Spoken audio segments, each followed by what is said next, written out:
Sa mundo ng showbiz, kung saan ang ilaw ay laging nakatutok sa tagumpay, kasikatan at perpektong imahe, may mga kwentong nananatiling nakatago sa dilim. Mga kwentong hindi basta isinasa publiko, mga kwentong pilit tinatakpan, at mga kwentong kapag lumabas ay kayang gumiba ng buong industriya. Isang gabi, isang hotel, isang pangyayari na hanggang ngayon ay puno ng tanong. Ano ba talaga ang nangyari kay Sandro Mulak? Sino ang dapat managot? At bakit tila may mga detalyeng pilit na itinatago? Ito ang kwento ng isang batang aktor na unti-unting umaangat sa industriya hanggang sa isang gabi nagbago ang lahat.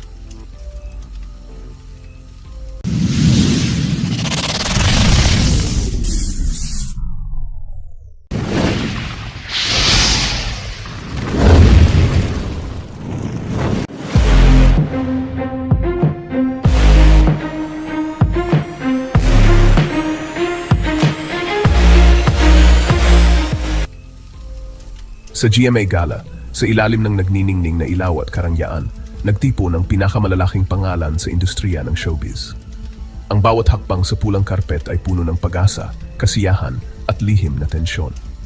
Sa likod ng mangiti at palakpakan, may mga matang nagmamasid, naghahanap ng senyales ng kakaiba sa gabing iyon.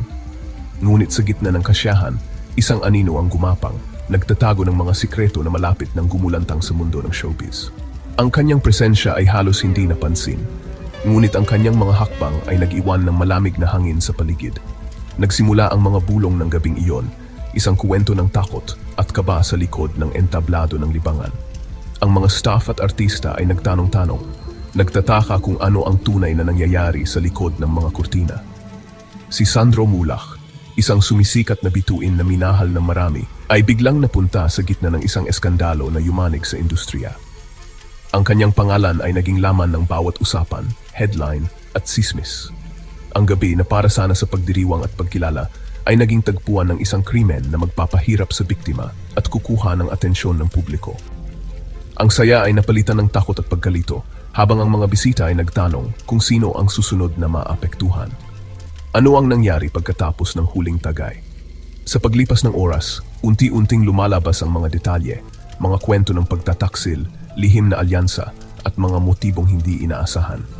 Ang mga sagot ay nakabaon sa isang sapot ng panlilinlang at kapangyarihan na si Sandro ang sentro. Sa bawat tanong, mas lalong lumalalim ang misteryo at mas maraming tao ang nadadamay. Habang kumakalat ang balita, naghanda ang industriya sa impact. Bawat detalye ay mas nakakagulat kaysa sa nauna. Ang mga mamamahayag ay nag-uunahan sa scoop at ang publiko ay nag-aabang ng katotohanan. Ito ay hindi lang kuwento ng isang krimen. Ito ay ang drama ng isang buhay na nagambala, humihingi ng hustisya at nanginginig sa mismong pundasyon ng showbiz.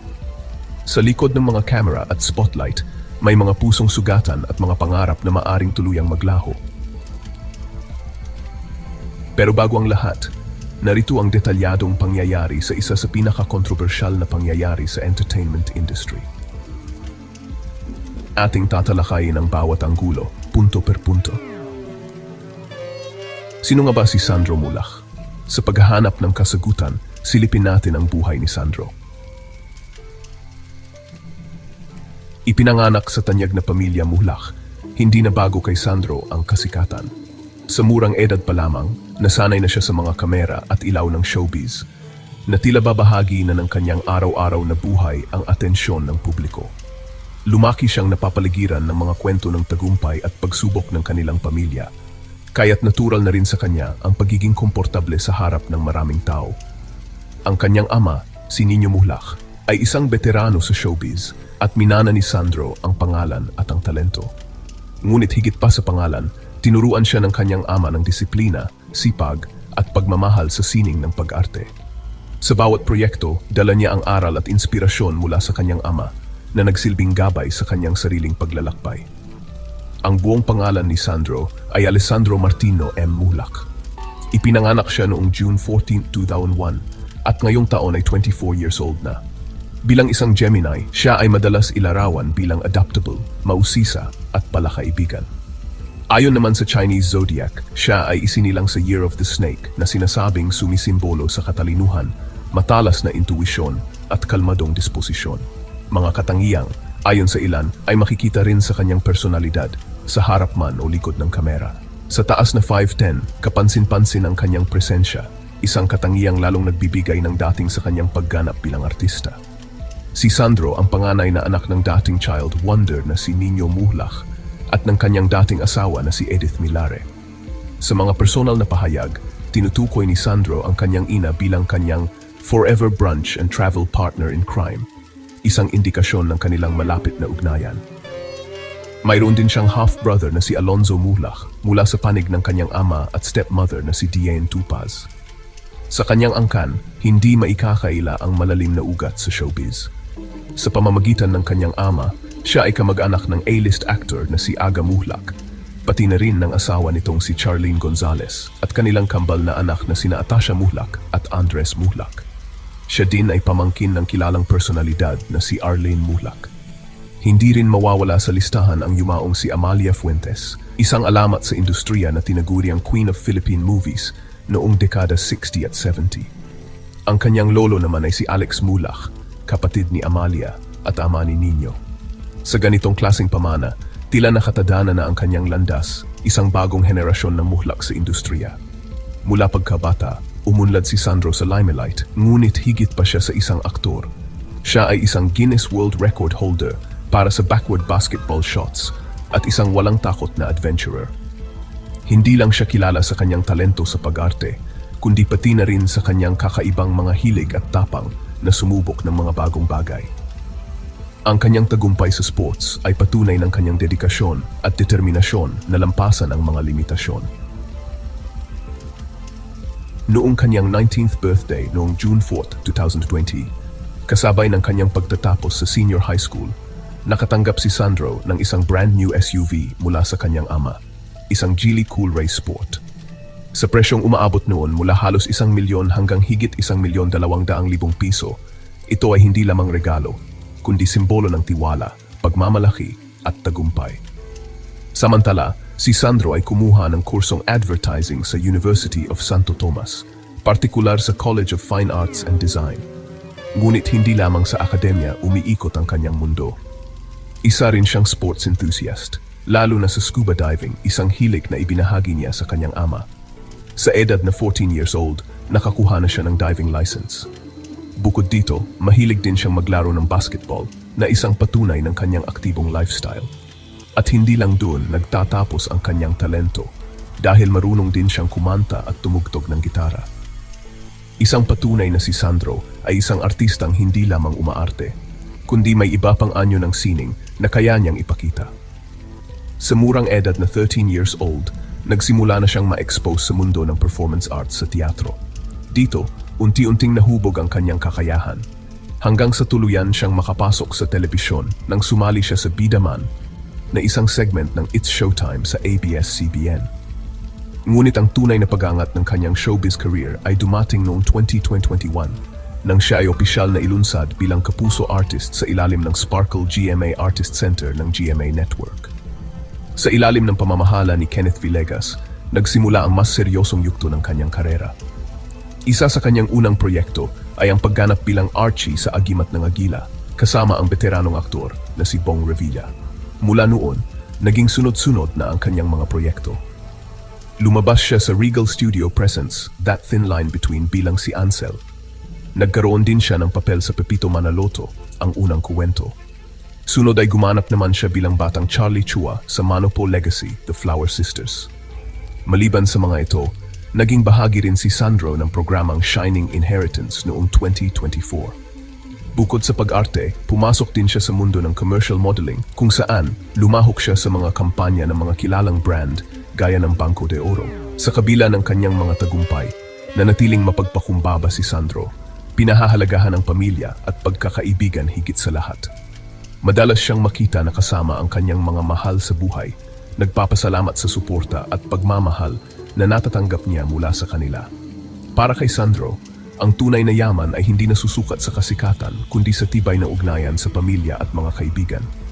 Ngunit sa kabila ng kanyang apelyido, pinili ni Sandro ang mas mahirap na landas. Ang landas na walang koneksyon, walang padrino, walang shortcut. Determinado siyang gumawa ng sarili niyang landas, nagbibigay inspirasyon sa marami sa mapagkumpetensyang mundo ng libangan. Sa bawat role na ginagampanan niya, pinapakita niya ang kanyang dedikasyon at husay na nagsisilbing inspirasyon sa mga kabataang nangangarap din makapasok sa industriya. Hindi siya natatakot sumubok ng bago at patuloy niyang pinapanday ang kanyang pangalan sa sariling paraan. Sa isang panayam sa Fast Talk with Boy Abunda, ibinahagi ni Nino Muhlak na hindi niya tinulungan ang anak na makapasok sa showbiz. At para kay Sandro, iyon ang gusto niya. Gusto niyang patunayan na kaya niya sa sarili niyang kakayahan. Hindi niya ginamit ang kanyang apelyido sa audition. Hindi niya ipinakilala kung sino siya. Para sa kanya, mas mahalaga ang tagumpay na pinaghirapan kaysa sa tagumpay na ibinigay. Gayunpaman, kahit ang pinakamaliwanag na bituin ay hindi makatakas sa dilim na minsan ay gumagapang sa mundo ng glamour. Sa likod ng mga ngiti at tagumpay, may mga sandaling sinusubok ang kanyang lakas ng loob at pananampalataya sa sarili. Ang pressure ng pagiging nasa sentro ng atensyon ay may dalang bigat na hindi madaling dalhin. Ang mga pangyayari noong July 2024 ay susubok sa lakas at determinasyon ni Sandro na hindi pa nangyari kailanman. Sa harap ng mga pagsubok, kailangang patunayan ni Sandro na kaya niyang harapin ang anumang hamon, hindi lamang bilang isang artista, kundi bilang isang tao na may pangarap, pamilya, at paninindigan. Noong July 31, 2024, isang cryptic na mensahe ang ibinahagi ng kanyang ama sa social media na naglalaman ng mga katagang, "Inumpisahan nyo, tatapusin ko." Kasunod nito, naglabas din ng emosyonal na pahayag ang kanyang stepmother na si Diane Tupaz na nagpapakita ng matinding galit at lungkot sa umano'y nangyari. Bagamat walang direktang pangalan na binanggit, mabilis namang kumalat ang hashtag na Justice for Sandro. At dito nagsimula ang mas malaking ingay, mas maraming tanong, mas maraming haka-haka, mas maraming kwentong lumalabas. Sa katunayan, may ilang netizens pa na nagbahagi ng sarili nilang bersyon ng pangyayari. May mga pangalan na lumutang. May mga detalye na pinag-uusapan. Ngunit sa kabila ng lahat, nananatiling mahalaga ang katotohanan. Noong July 30, 2024, naglabas ng opisyal na pahayag ang GMA Network. Ayon sa kanila, wala pa silang natatanggap na formal na reklamo mula sa mga sangkot.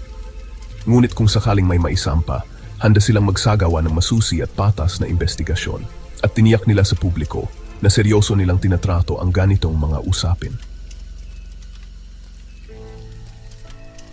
Ang gabi ng July 20, 2024 ay nilayon na maging di malilimutan para kay Sandro Muhlak, isang gabi ng kasiyahan, tagumpay at pagdiriwang ng mga bituin ng industriya.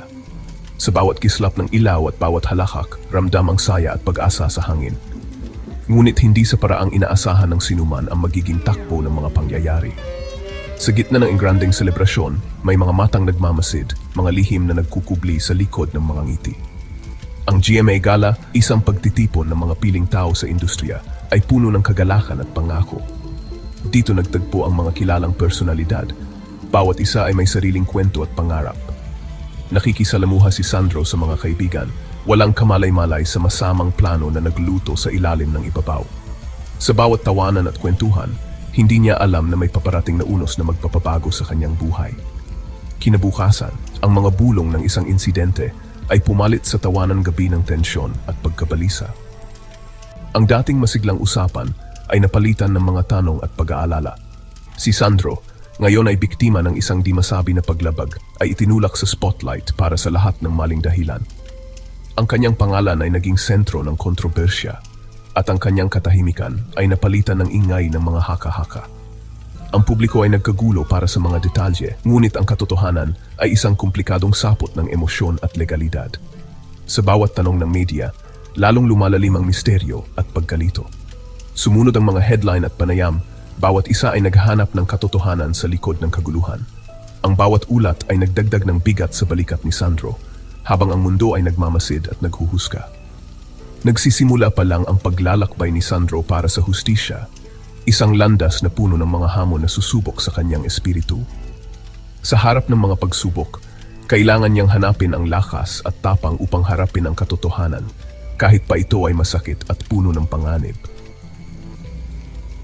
Sa gitna ng patuloy na pag-usad ng investigasyon, unti-unting lumalabas ang mga detalyeng mas lalong nagpapabigat sa isang kontrobersyal na kaso. At sa pagkakataong ito, nagsalita na si Sandro Mulak. Dahil dito, isang revelasyon ang yumanig sa publiko. Isang pahayag na nagbukas ng panibagong yugto ng mga tanong, duda at matinding emosyon. Noong August 27, 2024, ibinahagi ni Sandro na siya umano ay pinilit gumamit ng illegal na substansya bago naganap ang umano'y paglapastangan sa kanya. Ayon sa kanyang salaysay, ang mga taong sangkot ay sina Jojo Nuns at Richard Cruz, mga independent contractors ng GMA Network, hindi mga executive ng GMA gaya ng unang balita. Ang kanilang mga pangalan na dating hindi kilala ay naging tanyag habang lumalalim ang investigasyon. Ang revelasyong ito ay kanyang ibinahagi sa ika-5 pagdinig ng Senate Committee on Information and Mass Media, kung saan siya ay dumalo sa pamamagitan ng virtual appearance. Sa parehong pagdinig, hindi naman nakadalo si Cruz. Ayon sa kanyang abogado, siya ay naka-confine sa St. Luke's Medical Center sa Taguig dahil sa karamdaman sa sikmura. Ang pag-usisa ng publiko tungkol sa kanilang mga background at motibo ay tumindi, ngunit nanatiling mailap ang mga sagot. Nakahanap ang Department of Justice ng sapat na ebidensya upang ituloy ang kaso ng paglapastangan. Ang legal na labanan ay nangakong magiging matindi na ang paghanap ni Sandro ng hustisya ang sentro. Sa lahat ng ito, ang katatagan ni Sandro ay naging isang tanglaw ng pag-asa. Samantala, bago ang kontrobersyal na hotel incident, tila normal ang lahat. May mga proyekto, may meetings, may mga pangakong oportunidad. Ayon sa mga ulat, matapos ang dinaluhang GMA Gala Night, inimbitahan si Sandro ng mga suspek sa isa di umanong meeting na may kaugnayan sa trabaho, isang bagay na pangkaraniwan sa industriya. Sa oras na iyon, walang indikasyon na may masamang mangyayari. Walang babala, walang hinala. Hanggang sa dumating ang pangyayaring babago sa lahat. Ayon sa testimonya ni Sandro, siya ay nagpunta sa isang hotel kung saan naroon ang ilang individual na may koneksyon sa industriya. Dagdag pa niya, sinabi daw ng mga suspek na marami daw ang pupunta sa kanilang hotel room dahil doon daw gaganapin ang meeting para sa bagong programa kung saan ay isasama daw si Sandro. Subalit laking gulat daw ng aktor noong pagdating niya sa naturang hotel room ay walang ibang tao maliban sa kanila. Ayon daw sa mga suspek, nakaalis na ang lahat na dumalo sa meeting at dahil sa labis na tiwala, ay pumayag siyang pumasok sa hotel room para daw pag-usapan ng di umano ay bagong programa. At dito umano naganap ang isang insidente kung saan siya ay nilapastangan. Isang karanasang hindi niya inaasahan at hindi niya ginusto. Ayon sa kanyang pahayag, naramdaman niya ang takot, paggalito at kawalan ng kontrol sa sitwasyon sa pagkakataong iyon. Hindi ito isang simpleng pangyayari. Isa itong trahedyang nag-iwan ng malalim na marka sa kanyang buong pagkatao. Sa kanyang salaysay, binalikan ni Sandro ang mga pangyayari mula sa naunang pagdinig, kung paano siya napunta sa isang hotel room matapos ang GMA Gala noong July 20. Ayon sa kanya, ipinakilala siya ni Nunes kay Cruz na noon ay nasa impluwensya ng alak. Makalipas nito, inalok umano siya ng alak, binigyan ng pera, at ipinakita ang isang hindi matukoy na puting substansya. Ayon sa kanyang pahayag, ang naturang substansya ay inilapag sa mesa, hinati gamit ang keycard ng kwarto, at saka ipinakita sa kanya kung paano ito ginagamit. Nauna umano itong ginamit ni Nunes at Cruz bago siya pinasunod. Pagkalipas ng ilang minuto, sinabi ni Sandro na siya ay hinila papunta sa kama at doon naganap ang mga kilos na kanyang inilarawan bilang labis na hindi naaayon at hindi niya ginusto. Sa pagdinig, nagtanong si Senator Jinggoy Estrada kung ang dalawang individual ay parehong sangkot sa mga ginawa sa kanya. At sumagot naman si Sandro ng kumpirmasyon. Nang tanungin naman si Nunes kung itatanggi niya ang mga alegasyon, pinili niyang gamitin ang kanyang karapatang manahimik laban sa self-incrimination dahil ang kaso ay nasa ilalim na ng Department of Justice. Sa mga sumunod na tanong, tungkol sa oras ng pagdating ni Sandro, kung sino ang naroon sa silid at kung ano ang naturang substansya, patuloy na ginamit ni Nunes ang parehong karapatan at hindi nagbigay ng detalye. Ipinaliwanag din ng kanyang abogado na wala pa silang kopya ng formal na reklamo ni Sandro sa panahong iyon. Sa usapin kung paano nakaalis si Sandro sa silid, sinabi ni Nons na maayos itong nagpaalam at umalis dahil hinahanap na umano siya ng kanyang kasintahan. Ngunit taliwas ito sa pahayag ni Sandro. Ayon sa aktor, hindi siya agad pinayagang umalis. Sa katunayan, may mga pagtatangka daw na pigilan siya, kabilang ang pag-alis ng kanyang sapatos at paghikayat na manatili sa kama. Ngunit sa kabila nito, pinilit niyang makaalis sa lugar na iyon. At bago siya tuluyang makalabas, sinabi umano sa kanya ang mga katagang, "What happens here stays here." Ayon sa testimonya, nagawa ni Sandro na makaalis sa sitwasyon sa pamamagitan ng paghahanap ng pagkakataon upang makatakas. Ito ay hindi naging madali. May takot. May pangamba. Ngunit nanaig ang kanyang instinct na iligtas ang sarili na kailangan niyang makalabas sa lugar na iyon. Sa parehong pagdinig, personal ding dumalo ang kanyang ama na si Nino, kung saan isang mahalagang detalye ang kanyang ibinahagi.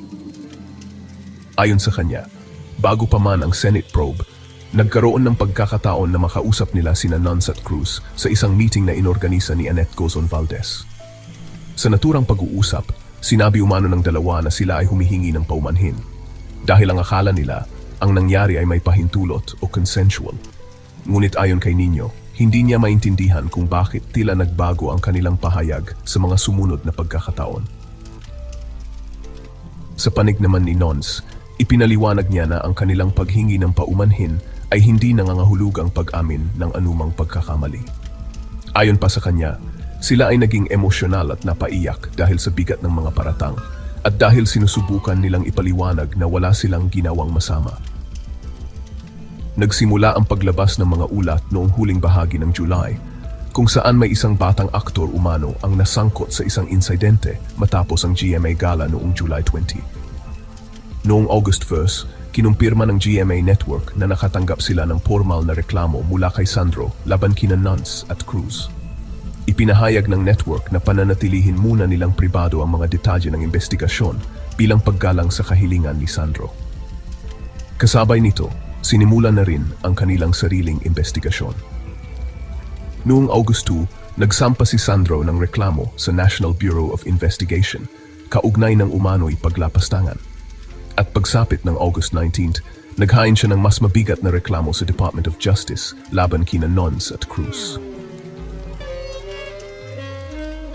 Mabilis na pinangunahan ng National Bureau of Investigation, kasama si Sandro na naghain ng formal na reklamo.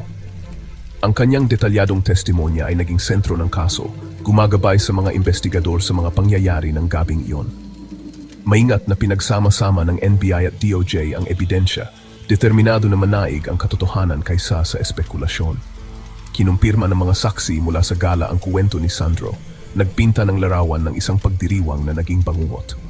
Ang proseso ay mahirap, ngunit hindi nawala ang tapang ni Sandro.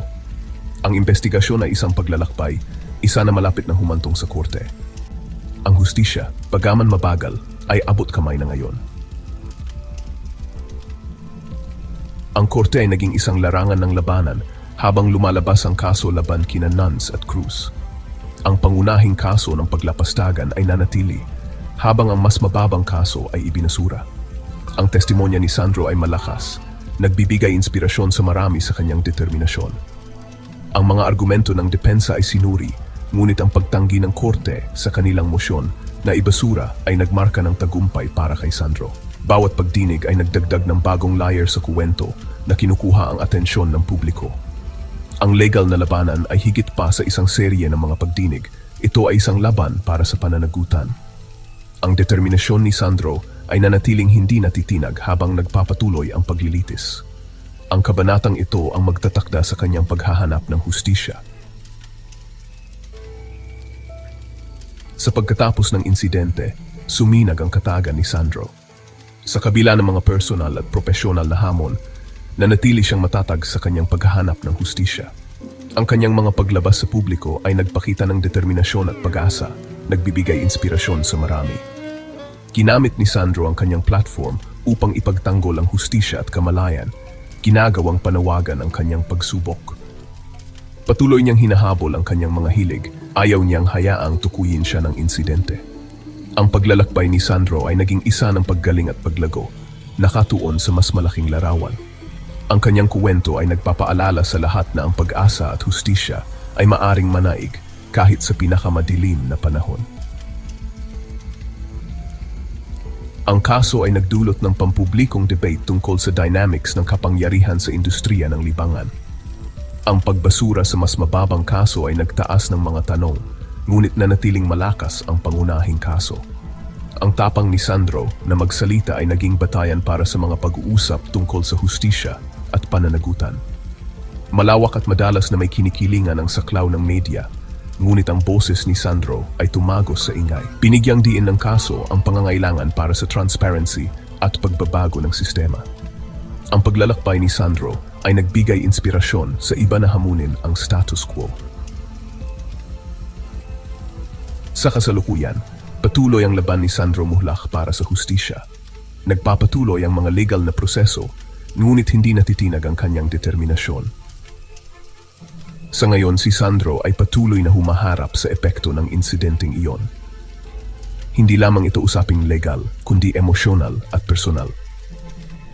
Unti-unti niyang binubuo muli ang kanyang sarili sa harap ng publiko at sa likod ng kamera.